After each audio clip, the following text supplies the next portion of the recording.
요! 상심의 권입니다. 센서 수준입니다. 현지 시각으로 4월 28일 정오 스페인과 포르투갈 그리고 프랑스와 벨기에 일부 지역에서도 정전이 발생했다는 소식이 전해졌습니다. 일부 마을에서만 정전이 발생한 것이 아니라 광범위한 지역에서 대규모 정전이 발생하여 큰 혼란이 발생하였는데요. 오늘은 이 부분을 집중적으로 탐구해보도록 하겠습니다. 4월 28일 12시 30분쯤에 원인 불명의 대규모 정전이 발생했다는 보고가 막 올라오기 시작했습니다. 그 지역은 스페인과 포르투갈이 위치한 이베리아 반도 전체였죠. 이 정전은 한 곳에서만 국한된 것이 아니었습니다. 이베리아 반도 모든 지역이 한순간에 정전이 발생한 것이었죠. 문제는 이러한 정전은 이베리아 반도에 속한 스페인, 포르투갈만 그런 것이 아니라요. 스페인 북동부와 국경을 맞대고 있는 프랑스 일부 지역에서도 정전이 잠시 발생했다가 복구하는 상황이 발생하기도 했습니다. 또한 흥미롭게도 벨기에 지역에서까지 정전이 발생했다는 보고가 들어와서 꽤 광범위한 지역까지 정전이 발생한 것을 알 수 있었습니다. 이번 정전으로 인하여 피해는 막심했습니다. 이베리아 반도가 한순간에 정전이 되다 보니까 모든 것이 완전히 정지되었습니다.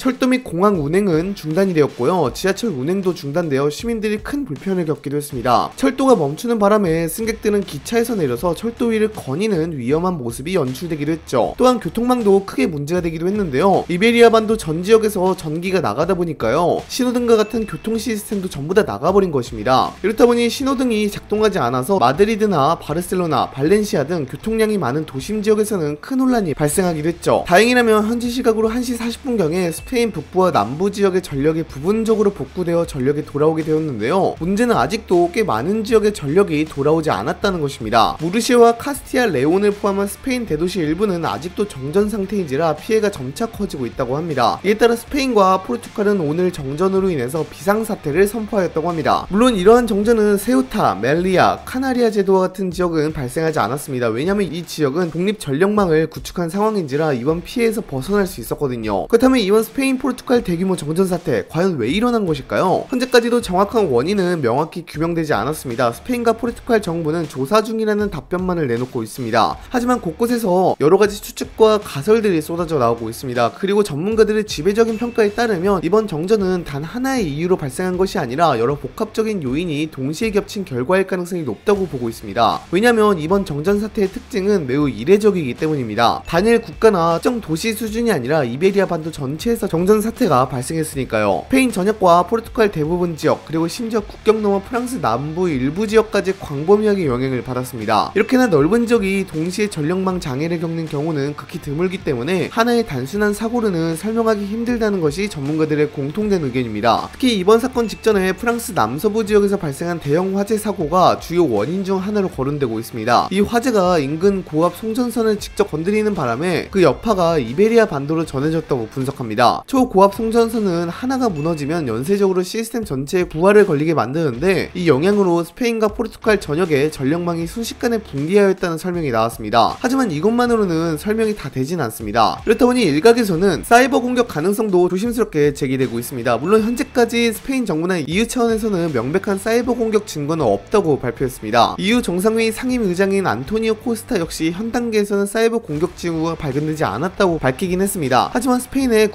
국가사이버보안연구소는 주목할 발언을 했습니다. 직접적인 증거는 아직 발견되진 않았지만 사이버 공격 가능성을 완전히 배제할 수는 없다고 말한 겁니다. 특히 최근 몇 년 사이 러시아, 북한, 이란 등의 유럽 주요 인프라에 대한 사이버 공격을 시도했다는 사실은 국제사회에서도 공공연한 비밀입니다. 따라서 사이버 공격설은 아직도 배제할 수 없는 유력한 시나리오 중 하나로 남아있습니다. 그런데도 현재 전문가들 사이에서 가장 높은 가능성을 꼽히는 원인은 따로 있습니다. 바로 극심한 이상기온 현상입니다. 포르투갈의 총리인 루이스 몬테네그로는 이번 정전 사태의 발단이 스페인 내륙에서 시작되었다고 공식 발표했습니다. 그리고 포르투갈 전력망 운영사인 렌은 보다 구체적인 분석을 내놓았습니다. 렌의 설명에 따르면 스페인 내륙 지역에서 급격한 기온 변화가 발생하면서 초고압 송전선의 심각한 비정상 진동 현상이 일어났습니다. 이 비정상 진동이 전력 시스템 간의 동기화를 붕괴시키는 원인이 되었고 결국 상호 연결된 유럽 전력망 전체에 연쇄적인 주파수 교란이 일어났다는 것입니다. 사실 전기 시스템이 온도 변화에 민감하게 반응한다는 것은 오래전부터 알려진 사실입니다. 특히 초고압 송전망은 섬세한 주파수 동기화 유지가 생명인데 기온 변화가 급격할 경우 이 균형이 무너지기가 쉽습니다. 그래서 이번 급격한 기후변화로 인하여 어느 한 곳에서 문제가 발생하였고 이게 현재 상황까지 이어졌다고 보는 견해가 지배적입니다. 또한 일부 분석가들은 이번 대규모 정전 사태의 원인 중 하나로 스페인이 국가 전력의 상당 부분을 신재생 에너지원에 의존하고 있다는 점을 지적하고 있습니다. 전통적인 석탄 화력 발전, 수력 발전, 그리고 가스터빈 발전소들은 거대한 무게를 가진 발전기를 이용해 전력망에 직접 연결되는데요. 이 발전기들은 전기들은 끊임없이 빠르게 회전하면서 관성을 만들어냅니다. 이 관성은 마치 충격을 흡수하는 완충장치처럼 작용해서 송전사고나 급격한 부하 변화 같은 돌발 상황이 발생해도 전력망이 쉽게 흔들리지 않도록 지탱해주는 역할을 합니다. 하지만 태양광이나 풍력 같은 신재생 에너지원은 이런 무거운 회전기계 없이 전력을 생산합니다. 이 과정에서는 자연적인 관성이 발생하지 않기 때문에 전력망은 더 민감하고 불안정해질 수밖에 없습니다. 결국 사고가 발생했을 때 전기 주파수의 급격한 진동 현상이 쉽게 일어나고 이 진동이 통제되지 않으면 대규모 정전으로 이어질 수 있다는 분석입니다. 현재 스페인의 신재생 에너지 비중은 약 58.7%에 달합니다. 그리고 스페인 정부는 2030년까지 이 비율을 81%까지 끌어올리겠다는 야심찬 목표를 세운 상태인데요. 근데 만약 이번 정전 사태의 주요 원인이 신재생 에너지 시스템의 구조적 한계 때문이라면 향후 스페인의 신재생 에너지의 확대 계획에도 제동이 걸릴 가능성을 배제할 수 없습니다. 물론 현재까지는 정확한 사고 원인이 최종적으로 규명되지 않았기 때문에 섣부른 판단은 금물입니다. 다만 신재생 에너지와 관련하여 개선해야 할 점이 발견된 것은 분명해 보입니다. 그렇다면 이전에도 이러한 문제가 생겼느냐라고 물어볼 수도 있습니다. 물론 이렇게 광범위하게 정전 사태가 발생한 것은 매우 이례적인 일입니다. 다만 이것이 최초는 아닙니다. 유사한 사례가 분명 있었습니다. 2003년에는 이탈리아와 스위스를 잇는 수력발전 송전탑에 문제가 생겨서 이탈리아 전역에 12시간 동안의 대규모 정전이 발생하기도 했고요. 2006년에는 독일에서 발생한 대규모 정전 사태로 인하여 포르투갈과 모로코에까지 정전이 발생한 경우도 있었다고 합니다. 유럽은 전력망을 서로 연결하고 공유하고 있는데요. 이렇다 보니 한 곳에서 문제가 발생하면 다른 곳까지 문제가 발생하는 일이 종종 발생한다고 합니다. 물론 전문가들은 전력망을 연결하게 되면 문제 악화를 막는데 더 도움이 된다고 말하고 있는데요. 문제가 확산될 수는 있지만 동시에 전력망이 크면 클수록 완충장치 역할을 할 수 있어서 문제가 커지는 것을 막아줄 수 있다고 전문가들은 말하고 있습니다. 현재 피해가 극심한 스페인과 포르투갈을 중심으로 전력망을 다시 복구하는 데 힘을 쏟았습니다. 하지만 복구하는 데 굉장히 오랜 시간이 걸리게 되었는데요. 현재 영상 제작 시간이 한국 시각으로 새벽 4시인데 사고가 발생한 지 6시간이 지났는데도 이제 전력 20%를 복구했다고 합니다. 상당히 느리게 복구가 되고 있죠. 그렇기에 피해는 점차 커지고 있는데요. 보통 정전이 발생하고 8시간에서 12시간이 지나가게 되면 관공서, 금융기관, 공항, 병원 등의 주요 시설들의 비상 발전기 연료가 모두 바닥이 나서 해당 업무가 모두 마비가 됩니다. 당장 병원의 경우에는 다수의 의료기기가 작동이 멈추므로 지금 당장 치료를 받아야 하는 환자들이 피해를 볼 수 있죠. 아직 정확한 피해 상황을 조사 중에 있긴 하지만요. 아마도 이번 정전으로 인해서 발생한 피해가 꽤 크지 않을까 싶어요. 꽤 오랜 시간 정전이 유지가 되었으니까요. 대규모 정전이라는 것이 길어지면 길어질수록 피해도 더 커지고 사태를 수습하는데도 시간이 길어지므로 대규모 정전은 처음부터 예방하는 것이 최선인데 만약 발생했다면 최대한 빨리 수습을 해야 합니다. 그런데 지금 스페인과 포르투갈은 아직 원인조차 제대로 파악하지 못하고 복구도 느려서 상당히 큰 피해가 예상됩니다. 이번 대규모 정전 사태가 길어지면서 스페인과 포르투갈 경제에도 적지 않은 충격이 예상됩니다. 특히 스페인은 여름철 관광 성수기에 접어드는